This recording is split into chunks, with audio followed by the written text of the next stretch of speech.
예, 목사님 귀한 소개 감사합니다. 그리고 성가대 정말 찬양, 귀한 찬양 하나님께 감사하고 참 축하를 드립니다. 우리 먼저 잠깐 기도하시겠습니다. 거룩하신 하나님, 이제 우리가 하나님 말씀을 펴서 볼 때에 주의 말씀이 우리 마음에 직행하게 하여 주시옵소서. 예수 그리스도의 이름으로 기도하였습니다. 아멘. 하나님은 우리에게 꼭 필요한 것을 우리가 구하기도 전에 우리를 찾아오셔서 주시기를 원하시는 하나님이십니다.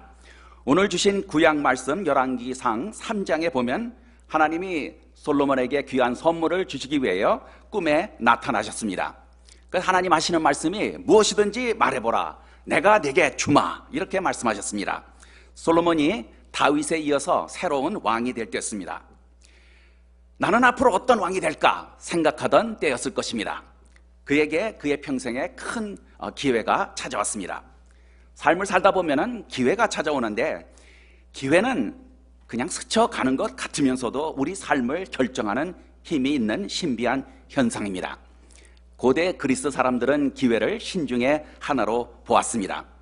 올림픽이 처음 열리던 곳으로 유명한 올림피아라는 그 장소에 이 기회라는 신의 신상이 있었다는 기록이 남아 있습니다. 근데 이 신상이 묘하게 생겼습니다.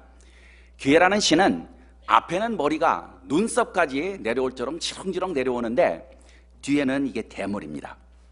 그래서 기회가 가까이 올 때는 사람들이 그를 잘 잡을 수 있습니다.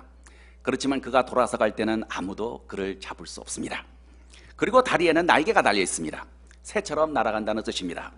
그리고 그 발꿈치를 들고 있어서 바로 오기도 하고 또 바로 가기도 할 자세입니다. 오늘 주신 말씀에 보면은 솔로몬은 이런 기회를 적시에 잘 잡았습니다. 하나님이 내가 네게 무엇을 줍고 너는 구하라 이렇게 말씀하실 때에 솔로몬은 하나님의 마음에 꼭 들어가시는 대답을 하여서 훌륭한 왕이 될 품격을 보였습니다.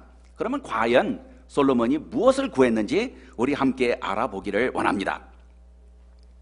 솔로몬이 소원하는 것에 대한 기도를 하나님이 들으시고 칭찬하시는 말씀이 읽어주신 열왕기상 3장 1절에서 15절 본문 말씀 후반부에 나오는데, 솔로몬이 하나님께 구한 것은 우선 장수가 아니었다고 합니다.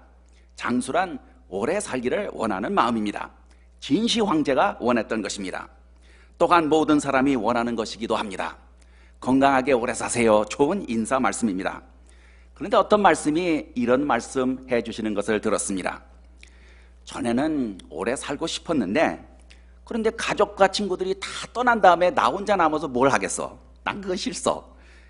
건강해도 오래 산다고 생각하니 장수도 별로 매력이 없다는 말씀입니다. 부활을 믿는 사람들은 장수에 대해서 집착하지 않습니다. 오늘 함께 읽어주신 누가복음 24장의 말씀도 부활의 말씀입니다. 엠마오 도성에서 낙심해서 길을 가는 두 제자에게 예수님이 나타나셔서 이젠 죽음으로 헤어지지 아니하고 영원히 함께 걸어가는 삶을 주셨습니다. 죽음은 인생의 끝이 아니며 언제든지 세상 떠나면 주님과 함께 있고, 또한 사랑하는 사람들과 다시 만나는 소망이 있습니다. 여기 영생의 말씀이 있습니다. 따라서 장수는 별로 특별한 것이 아닙니다. 또 솔로몬은 부요함도 구하지 않았습니다. 누구나 부에 대한 욕심이 생기게 되면 이길 장사가 없나 봅니다. 그래서 아마 돈독이라고 부르나 봅니다. 주의할 상황입니다. 이런 아름다운 옛날 이야기가 하나 있습니다. 어느 지독하게 가난한 두 형제가 함께 길을 가면서 히히낙낙 웃으면서 함께 길을 걷고 있었다고 합니다. 가다가 길 한복판에 상자를 하나 발견했는데 열어보니 금원보호가 가득 찬 괴였다고 합니다. 형 아우야, 이제 우리 부자 됐다. 그래서 보물을 둘이 나누어서 쥐고서 다시 길을 갔다고 합니다. 그런데 두 형제 사이에서는 전과는 달리 침묵이 흘렀습니다. 길을 가다가 둘이 강 위에 놓인 다리에 도착하게 됐습니다. 거기에 다리를 건너게 되었습니다. 그러더니 형이 그 다리 위에서 멈춰두더니 강에다가 자기가 쥐고 온 그 보물을 던져버렸습니다. 그 동생이 놀라서 형에게 그 보물 가지고 형이 잘 살 수 있는데 왜 그 귀한 것을 버렸어? 그러니까는 형이 웃으면서 동생이 하는 말이, 저 보물을 갖기 전에는 나에게는 네가 제일 소중했어. 그런데 저 보물을 쥐고 오면서 네가 없었으면 좋았을 걸 하는 생각이 들더라. 내가 없었다면 하는 생각을 들게 하는 보물이 미웠어. 그것은 너는 지금도 나에게 가장 소중한 동생이거든. 동생이 그 말을 듣더니 동생도 하는 말이, 나도 사실 형이 없었더라면 그런 마음이 들어서 마음이 안 좋았어. 나도 형 없이는 이런 걸 아무짝에도 쓸데없어 하고 동생도 자기 보물 보따리를 강에다 던졌답니다. 그리고는 그 둘은 전과 같이 희희낙낙 웃으면서 함께 길을 갔답니다. 부에 관하여 우리는 잠언 30장에 나오는 아게의 아들 아굴의 기도를 잘 기억하고 있습니다. 그가 기도하기를, 나를 가난하게도 마옵시고 부하게도 마옵시고 오직 필요한 양식으로 나를 먹이시옵소서. 혹시 내가 배불러서 하나님을 모른다, 여호와가 누구냐 할까 하오며, 또 내가 가난하여 도적질하여 내 하나님의 이름을 욕되게 할까 두려워함이니이다. 너무 부해도 탈이고 너무 부족해도 탈입니다.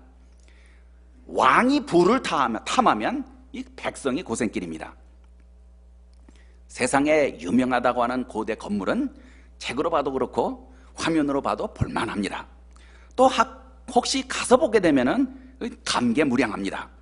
근데 한 번은 어디 가서 보는데 옆에서 함께 구경하는 분이 한숨을 크게 내쉬면서 하시는 말씀이, 이것 짓느라 백성들 꽤 고생시켰겠네. 이렇게 참 훌륭한 토를 다십니다. 언제 한 번은 한국 역사를 강의하시는 분이, 우리나라는 왜 고대 이집트나 고대 로마와 같은 큰 건물이 없을까요?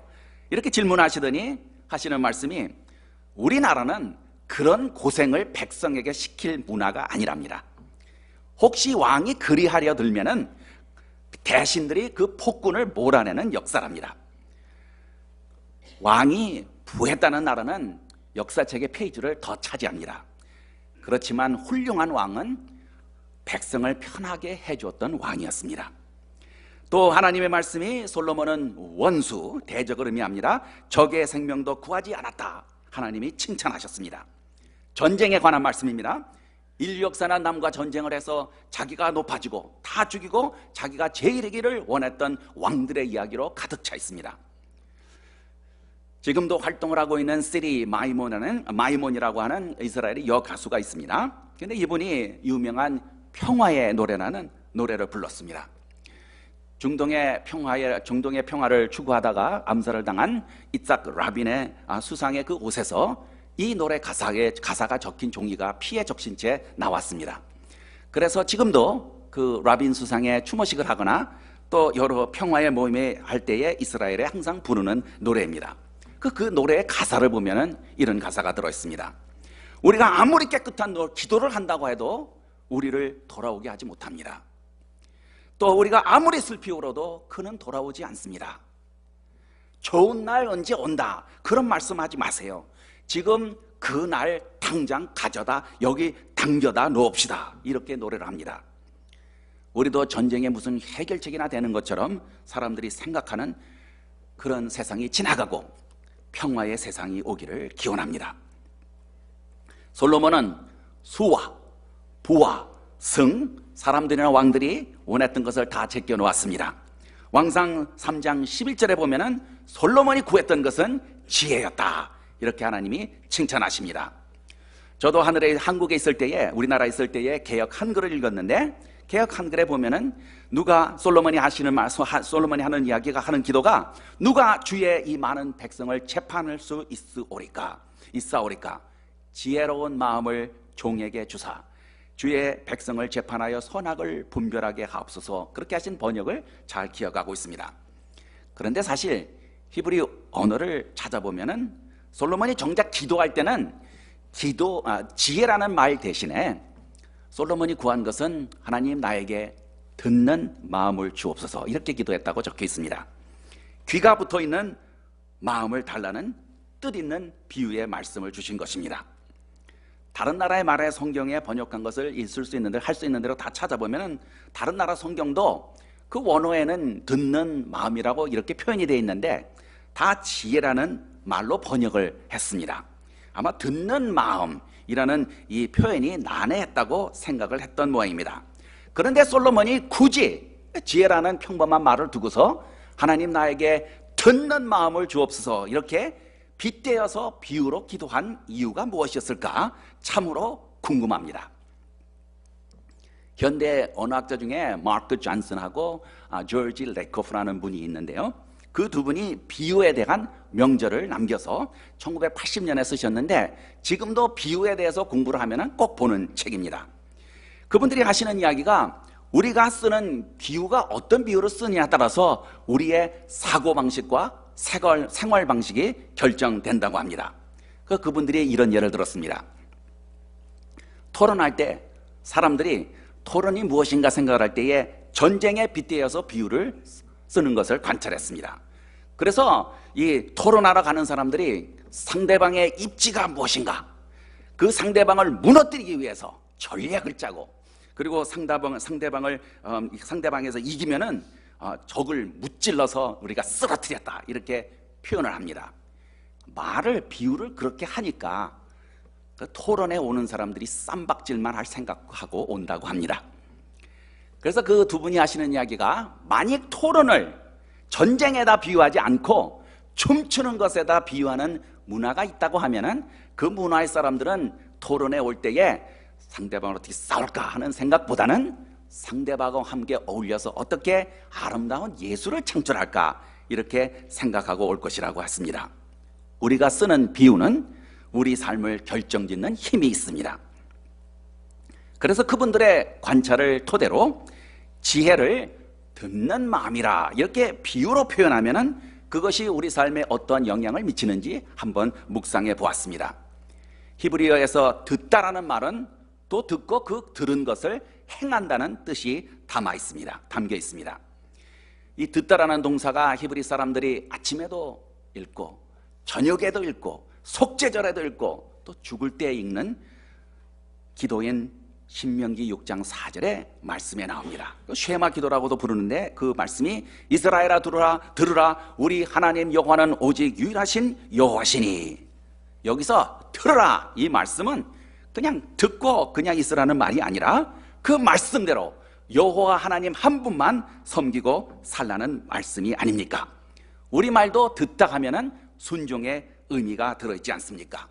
그래서 우리말에 듣다도 박력 있는 하나님의 말씀대로 해야만 직성이 풀리는 행동파 듣다입니다. 솔로몬은 이 듣는 마음을 받아서 그가 통치하는 일을, 잘하는 일을 실행에 옮길 자세로 듣는 마음을 구했습니다. 세상의 모든 언어에 듣다라는 단어가 있습니다. 그런데 그 뉘앙스가 다를 뿐만 아니라 어원이 조금씩 다릅니다. 언어학을 공부하는 분들이 이 어원 연구를 많이 하는데 아주 재미있는 이야기가 많이 있습니다. 우리말의 경우에 듣다, 이 말은 안으로 이동한다는 들다에서 왔다고 합니다. 그래서 듣다가 우리 학교에서 디귿, 규규칙, 동사 이렇게 배웠는데 이 듣다라는 말을 우리말을 활용을 하면은 들리고 들려서 들었고 해가지고 리을이 살아납니다. 그래서 듣는다는 우리말은 마음의 문을 열고 다른 사람의 이야기를 수용한다는 뜻이 담겨 있습니다. 그러니까 솔로몬은 다른 사람의 말을 잘 들어서 수용하는 사람이 되기를 원한 것입니다. 백성의 말을 들어서 받아주는 왕이 되기를 원했습니다. 듣는 마음을 종에게 주사 주의 백성을 잘 재판하여 선악을 분별하게 하옵소서. 하나님, 제가 제대로 다스리는 왕이 되려고 하면은 이런 듣는 마음 가져야 되지 않겠습니까? 하고 하나님께 기도하고 있는 것입니다. 인류 역사의 왕에 대한 기대가 많았습니다. 그렇지만은 왕정이라고 하는 것은 덕망보다는 실망을 많이 남겨놓은 것이 왕정이었습니다. 마크 트웨인의 글에 허클베리 핀이라는 책이 있죠. 그 책에 보면은 거기 하는 이야기가 왕은 다 불안당들이야 하는 구절이 나옵니다. 중세의 문헌에 왕자의 거울이라는 글들이 많이 나옵니다. 바람직한 왕의 모습을 그려놓은 통치 지침입니다. 주로 궁정원들이 앞으로 왕이 될 왕자를 위해서 적었다고 하는데 잘못 적으면 죽음 당하니까 조심해서 적었다고 합니다. 근데 거기 보면은 구약의 왕들처럼 백성의 말들을 잘 들어주고 백성의 복지를 구하는 왕이 훌륭한 왕입니다 이렇게 적어놓은 부분이 나옵니다. 그래서 솔로몬은 백성을 위해서 사는 왕의 모습을 보여주고 있습니다. 이제 나 새로 왕이 되어 백성을 우애해주는 왕이 되기 위해서 하나님께 듣는 마음을 구하고 있습니다. 이 솔로몬의 모습은 우리 한 사람 한 사람의 삶의 귀감이 될 수도 있습니다. 누가 내 말 한번 들어주세요 하면서 답답하고 아파하는 사람들이 많은 세상입니다. 그 마음 아픈 사람은 우리 옆에 있는 사람일 수도 있고, 우리 뒤에 있는 사람일 수도 있고, 우리 앞에 앉아있는 사람일 수도 있습니다. 듣는 마음으로 우리가 그를 위해서 하는 기도가 바로 우리가 귀하게 여기는 중보 기도라는 것입니다. 우리 자신도 우리의 말, 우리 한숨, 우리의 침묵을 듣는 마음으로 다 들어주고 우리를 위해서 기도해주는 그 누군가의 힘으로 삽니다. 우리 지금 오늘 세상을 살 때에 휴대폰을 하나씩 다 들고 다닙니다. 우리는 가끔 휴대폰을 꺼내서 거기에 나오는 전화번호부를 한번 들여다볼 필요가 있습니다. 거기에 한 사람씩 보면서 거기에 내가 언제든지 힘들면 전화하면은 내 말을 들어줄 수 있는 사람이 나올 때마다 우리는 하나님께 감사해야 됩니다. 또 그런 사람 나오면은 힘들면 내게 전화하세요. 내가 들어드리겠습니다. 이렇게 하나님께 기도해야 됩니다. 그러한 듣는 마음이 만백성 교회 식구들의 삶에 가득하기를 주님의 이름으로 축원합니다. 기도하시겠습니다. 언제나 우리